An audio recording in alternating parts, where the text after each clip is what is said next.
হাদিসটি বর্ণনা করছেন হুযায়ফা রাদিয়াল্লাহু তাআলা আনহু। তিনি বলছেন, আমরা কিছু সাহাবী মিলে মসজিদে নববীতে বসে বসে আলোচনা করছিলাম, আপনারা যেভাবে বসে আছেন।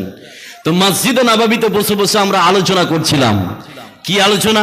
আমরা আলোচনা করছিলাম যে কিয়ামত কবে হবে, পৃথিবী কবে ধ্বংস হবে, পৃথিবী কবে শেষ হবে, পৃথিবী কবে আমাদের কাছ থেকে যাবে, আমরা এই সম্পর্কে আলোচনা করছিলাম। এমন সময় বিশ্বনবী আমাদের মাঝে উপস্থিত হলেন। হওয়ার পরে বিশ্বনবী আমাদেরকে জিজ্ঞেস করলেন, ও সাহাবীর দল, তোমরা বলো এই মসজিদে নববীতে বসে বসে তোমরা কি সম্পর্কে আলোচনা করছিলে, কি বলাবলি করছিলে?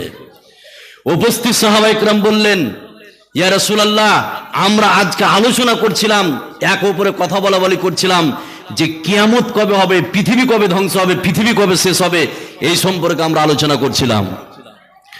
বিশ্বনবী বললেন, শোনো, পৃথিবী কোনোদিন ধ্বংস হবে না, পৃথিবী কোনোদিন শেষ হবে না, পৃথিবী কোনোদিন তার বিলুপ্তি ঘটবে না যতদিন সমাজে, এলাকায়, সারা পৃথিবীতে 10টি জিনিস না দেখবে ততদিন পর্যন্ত পৃথিবী ধ্বংস, এই কথা বলেন, পৃথিবী ধ্বংস হবে না।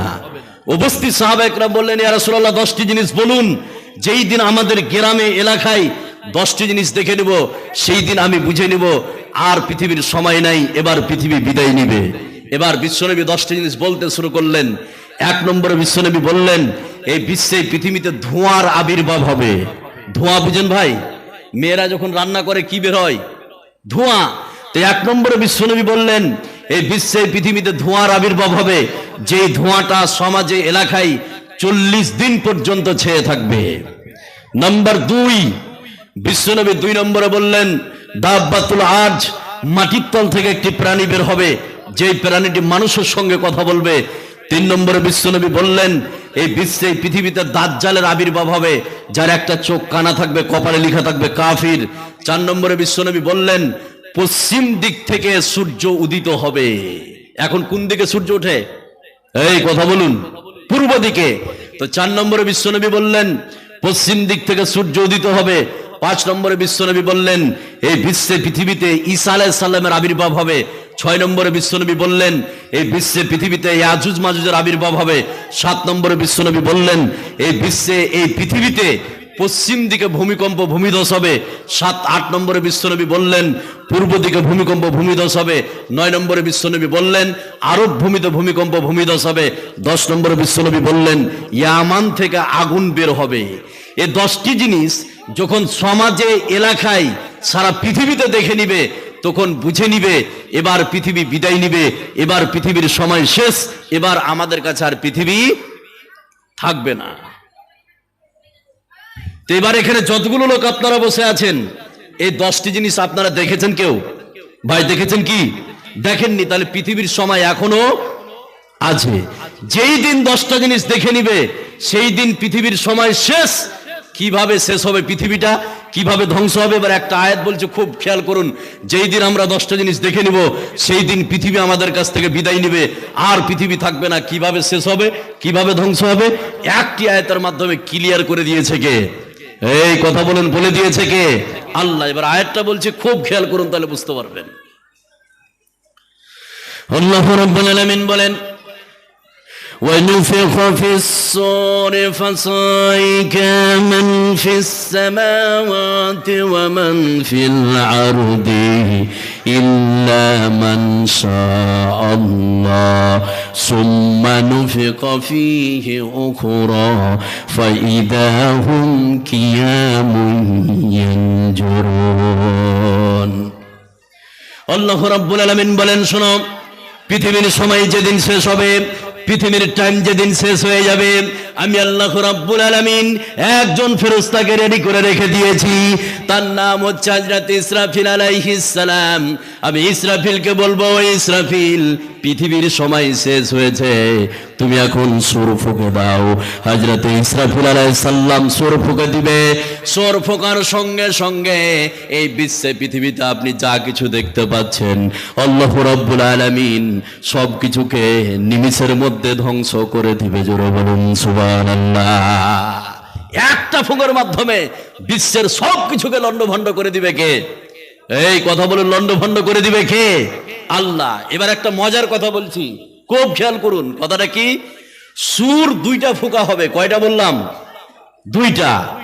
প্রথম ফুঁকে প্রথম সুরে বিশ্বের সব কিছু শেষ হয়ে যাবে। মানুষ শেষ, গাছপালা শেষ, পাহাড় শেষ, নদী নালা শেষ, বিশ্বের যা কিছু দেখতে পান প্রথম ফুঁকে বিশ্বের সবকিছুকে শেষ করে দিবে কে? কথা বলুন, আল্লাহ। এবার এখানে যতগুলো মা বোন বসে আছেন আর যতগুলো আমার বাপেরা বসে আছেন, ফুঁক একটা মারা হবে, বিশ্বের সবকিছু শেষ হবে। জিনিসগুলো কিভাবে ধ্বংস হবে, কিভাবে আমাদের কাছ থেকে শেষ হবে, দুই একটা লিস্ট আপনাদেরকে না শোনালে বুঝতে পারবেন না। সুর তো একটা ফুঁকা হবে, ফুঁকার সঙ্গে বিশ্বের সবকিছু শেষ। মানুষ কিভাবে শেষ হবে, গাছপালা কিভাবে শেষ হবে, আপনার পাহাড়টা কিভাবে শেষ হবে, দুই একটা আয়াত আপনাকে বলছি। এই আয়াত দুটির মাধ্যমে, কয়েকটা আয়াতের মাধ্যমে আপনি বুঝতে পারবেন যে পৃথিবীর জিনিসগুলো কিভাবে শেষ হবে। এখানে যতগুলো নারী পুরুষ বসে আছেন, ইসরাফিল যখন প্রথম ফুঁক মারবে, মারার সাথে সাথে চাঁদে কোনো আলো থাকবে না, সূর্যের কোনো, কথা বলুন, আলো থাকবে না। সূর্যের আলোতে আমরা দিনে চলাফেরা করি কি করি না? করি। তো ইসরাফিল যখন প্রথম ফুঁক মারবে, মারার সাথে সাথে সূর্যও কোনো আলো থাকবে না, চন্দ্রও কোনো আলো থাকবে না। চন্দ্র এবং সূর্যকে ভেঙে শেষ করে দিবে কে? এই কথা বলেন, শেষ করে দিবে কে? আল্লাহ। সে কথা আল্লাহ পাক বলছেন। তাহলে প্রথম ফুঁক মারার পরে চাঁদও কোনো আলো থাকবে না, সূর্য কোনো আলো থাকবে না, চাঁদও থাকবে না, সূর্যও থাকবে না। এই ঘোষণা আল্লাহ পাক কোরআনে কারীমের মধ্যে বলেছে। খুব লক্ষ্য করুন, আয়াতটা বললে বুঝতে পারবেন। আল্লাহ রাব্বুল আলামিন বলেন, ইয়াসআলু আইয়ানা ইয়াউমুল কিয়ামাতি ফাইদা বারিকাল বাসারু ওয়া খাসাফাল কামারু ওয়া জুমিয়াস শামসু ওয়াল কামার। চক্ষু যেদিন বিস্ফারিত হবে, চাঁদ যেদিন তার আলো হারিয়ে ফেলবে, সূর্য যেদিন তার আলো হারিয়ে ফেলবে, সে সময় আল্লাহ রাব্বুল আলামিন চন্দ্র এবং সূর্যকে একসঙ্গে সংঘর্ষ বাঁধিয়ে দিবেন, চন্দ্র এবং সূর্যকে একসঙ্গে লড়াই করিয়ে দিবেন। এই লড়াই করিয়ে দেওয়ার মাধ্যমে চাঁদ এবং সূর্যকে আল্লাহ পাক খান খান করে ভেঙে শেষ করে দিবে। জোরে বলুন সুবহানাল্লাহ। চাঁদও থাকবে না, সূর্য থাকবে না। এমন কি প্রথম ফুঁক মারার সাথে সাথে বিশ্বে পৃথিবীতে পানি বলে কোনো জিনিস, এই কথা বলুন, পানি বলে কোনো জিনিস থাকবে না। আপনার 5 তলার উপরে একটা ট্যাঙ্কি বসানো আছে, খুব খেয়াল করুন। 5 তলার উপরে ট্যাঙ্কি বসানো আছে, নিচ থেকে আপনি নলটাকে ঘুরাবেন, কোনো পানি পড়ছে না। কথা বুঝছেন না? ইসরাফিল যখন প্রথম ফুঁক মারবে, 5 তলার উপরে ট্যাঙ্কি, আপনি নলটাকে ঘুরাবেন, কোনো পানি নাই। আপনার টিউবওয়েলটাকে চাপবেন, কোনো পানি বের হবে না। আপনার বালতিতে পানি নাই, জারে পানি নাই, আপনার পুকুরে পানি নাই। ইসরাফিল যখন প্রথম ফুঁক মারবে, বিশ্বের সমস্ত পানিগুলোকে জ্বালিয়ে পুড়িয়ে ছারখার করে দিবে কে? এই কথা বলেন, ছারখার করে দিবে কে?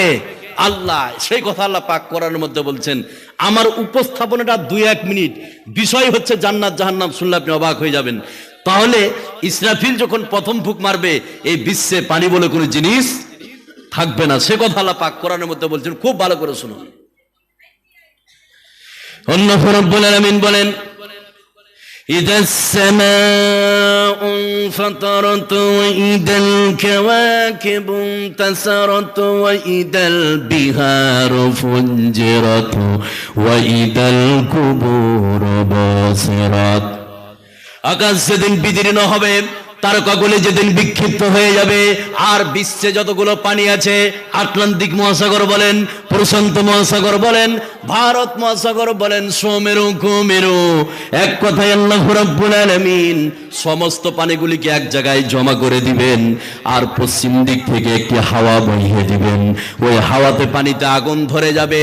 বিশ্বে পৃথিবীতে যতগুলো পানি আছে, আল্লাহ রাব্বুল আলামিন সমস্ত পানিগুলিকে জ্বালিয়ে পুড়িয়ে নিমিষের মধ্যে ধ্বংস করে দিবে। জোরে বলুন সুবহানাল্লাহ। বিশ্বে পানি বলে কোনো জিনিস থাকবে না। এমন কি, এই কি হয়েছে, এই মুখ বন্ধ করে একদম। এমন কি এই বিশ্বে পৃথিবীতে পাথরে ইসরাফিল যখন প্রথম ফুঁক মারবে, এই বিশ্বে পৃথিবীতে যতগুলো পাহাড় আছে, সমস্ত পাহাড়কে তুলার মতো করে উড়িয়ে দিবে কে? এই কথা বলেন, উড়িয়ে দিবে কে? তাহলে ইসরাফিল যখন প্রথম ফুঁক মারবে, পাহাড় যদি তুলার মতো উঠতে পারে, আপনার 1 তলা 2 তলা বিল্ডিং এর কোনো হুদিস বা ঠিকানা থাকবে? এই কথা বলেন, থাকবে কি? থাকবে না, সমস্ত পাহাড়কে আল্লাহ পাক শেষ করে দিবে। তো জিনিসগুলো এইভাবে ধ্বংস হবে, বিশ্বে পৃথিবীতে কিচ্ছু নাই, সব শেষ। এবার ইসরাফিলকে বলবে যে দ্বিতীয় সুর ফুঁকে দাও। এবার ইসরাফিল ফুঁক মারবে, সুম্মা নুফিখা ফীহি উখরা ফাইদা হুম কিয়ামুন ইয়ানজুরুন। ইসরাফিল যখন দ্বিতীয় সুর ফুঁকবে, সমস্ত মানুষ কবর থেকে উঠে দাঁড়িয়ে যাবে। আমিও দাঁড়াবো, আপনিও দাঁড়াবেন, আপনার স্ত্রীও দাঁড়াবে, আপনার বউ দাঁড়াবে, আপনার 14 গোষ্ঠী দাঁড়িয়ে যাবে। ইসরাফিল যখন দ্বিতীয় সুর ফুঁকবে, সমস্ত মানুষ কবর থেকে উঠে দাঁড়িয়ে যাবে। সুম্মা নুফিখা ফীহি উখরা ফাইদা হুম কিয়ামুন ইয়ানজুরুন। এই সমস্ত মানুষ কবর থেকে উঠে দাঁড়িয়ে কি বলবে জানেন? আপনিও বলবেন, আমিও বলবো, আপনার স্ত্রীও বলবে, সকলে একটা কথা বলতে শুরু করবে। কি বলবে? সূরা ইয়াসিনের মধ্যে আল্লাহ পাক বলেছেন, খুব ভালো করে শুনুন, খুব মনোযোগ সহকারে শুনুন, না তো বুঝতে পারবেন না। আল্লাহ রাব্বুল আলামিন বলেন, قالوا يا ويلنا من بعثنا من مرقدنا هذا ما وعد الرحمن وصدق المرسلون। ইসরাফিল যখন দ্বিতীয় সুর ফুঁকে দিবে, সমস্ত মানুষ কবর থেকে উঠে দাঁড়িয়ে যাবে। আপনার স্ত্রী, আপনি সকলে দাঁড়িয়ে বলতে শুরু করবে, কালু ইয়া ওয়াইলানা মান বাসানা মিন মারকাদিনা হাদা মা ওয়াদা রহমান ও সাদাকাল মুরসালুন। আমরা তো কবরে শুয়েছিলাম, ঘুমিয়েছিলাম, কে আমাদেরকে ঘুম থেকে জাগ্রত করলো? আমাদের ঘুম ভাঙালো কে? বাহির থেকে আওয়াজ আসবে, হাদা মা ওয়াদা রহমান ও সাদাকাল মুরসালুন। এটা হচ্ছে রহমানের ওয়াদা, এটা হচ্ছে আল্লাহ পাকের ওয়াদা যে একদিন কিয়ামত অনুষ্ঠিত হবে। সে কিয়ামত আজকে অনুষ্ঠিত হচ্ছে। এবার বিশ্বের মানুষ হাসরের ময়দানে উপস্থিত হবে। কোথায়? কথা বলুন। হাসরের ময়দানে উপস্থিত হবে। ওই হাসরের ময়দানে মানুষের বিচার হবে। কি হবে? বিচার হবে। এবার বিচারটা কেমন হবে? কে সুদ খেয়েছে, কে ঘুষ খেয়েছে, কে বেপরদা হয়ে চলেছে, সমস্ত বিচারগুলি করবে কে? আল্লাহ। এবার বিচারটা কিভাবে হবে? খালি একটু খেয়াল করুন, তাহলে বুঝতে পারবেন বিচারটা কত সূক্ষ্ম। আপনি শুনলে অবাক হয়ে যাবেন। বিচারটাকে সঠিক করা, নারী পুরুষের বিচারটাকে সঠিক করার জন্য ওখানে দাড়ি পাল্লা নিয়ে আসবে। দাড়ি পাল্লা বুঝেন ভাই? তারাজু বুঝেন? আল্লাহ বলছেন, ফাআম্মা মান সাকুলাত মাওয়াজিনুহু ওয়া আম্মা মান খাফফাত মাওয়াজিনুহু। ওখানে দাড়ি পাল্লা নিয়ে এসে মানুষের নেকি আর গুনাহকে ওজন করা হবে। যার নেকি বেশি সেটা একটা গ্রুপ চলে যাবে কোথায়? জান্নাতে। কোথায়? জান্নাতে। যাদের গুনাহ বেশি সেটা একটা গ্রুপ, সে চলে যাবে কোথায়? জাহান্নামে। নেকি বেশি চলে গেল জান্নাত, গুনাহ বেশি চলে গেল কোথায়? জাহান্নাম। তাহলে গ্রুপ হবে কয়টা? দুইটো। কোরআনে আর একটা গ্রুপের কথা বলেছে, সেটা কেমন? একটু মনোযোগ সহকারে শুনলে আপনি বুঝতে পারবেন। নেকি বেশি চলে গেল জান্নাত, গুনাহ বেশি চলে গেল জাহান্নাম। এবার মনে করেন কোন নারী এবং পুরুষ, কোন মেয়ে মানুষ বা ছেলে মানুষ পৃথিবীতে 100টা গুনাহ করেছে আর 100টা নেকি করেছে। ভালো করে শুনুন, 100টা নেকি আর 100টা গুনাহ করেছে। কিয়ামতের ময়দানে দাড়ি পাল্লায় যখন একদিকে 100টা নেকি আর একদিকে 100টা যখন গুনাহ চাপিয়ে দাড়ি পাল্লাটা উঠানো হবে, সমান সমান হবে না কম বেশি হবে? এই সকলে বলুন, সমান সমান হবে। তাহলে নেকি বেশি জান্নাতে চলে গেল, গুনাহ বেশি জাহান্নামে চলে গেল। যাদের নেকি আর গুনাহ সমান তারা যাবে কোথায়? প্রশ্ন আছে না নাই? এই কথা বলুন, আছে না নাই? তাহলে তারা কোথায় যাবে? সূরা আরাফের মধ্যে বলেছে, যে সব নারী পুরুষের কিয়ামতের ময়দানে নেকি আর গুনাহ সমান, তারা যাবে কোথায়? সে কথা আমি একটু পরে বলছি। এবার দুইটা গ্রুপের কথা আমি শুরু করছি। যেই সব নারী পুরুষ জান্নাতের মধ্যে যাবে, লাভ কি? আর যেই সব নারী পুরুষ জাহান্নামের মধ্যে যাবে, তার শাস্তি কি, পিটানি কি? এতক্ষণ যে আমি কথা বললাম এটা আমার ভূমিকা। এবার দুইটা গ্রুপের কথা আমি শুরু করছি। যারা জান্নাতে যাবে লাভ কি আছে আমি লাভের কথা বলবো, আর যারা জাহান্নামে যাবে তাদের শাস্তি কি, তাদের পিটানি কি, তাদের শাস্তির কথা বলবো। আপনারা শুনতে রাজি আছেন ভাই? আছেন তো? তাহলে একটু ধৈর্য ধরুন, তাহলে বুঝতে পারবেন কথাগুলি। খুব মনোযোগ সহকারে শুনবেন, বুঝতে পারবেন। এই ভলেন্টিয়ার মহিলা যারা আছেন, আপনারা কথা বললেন না তো?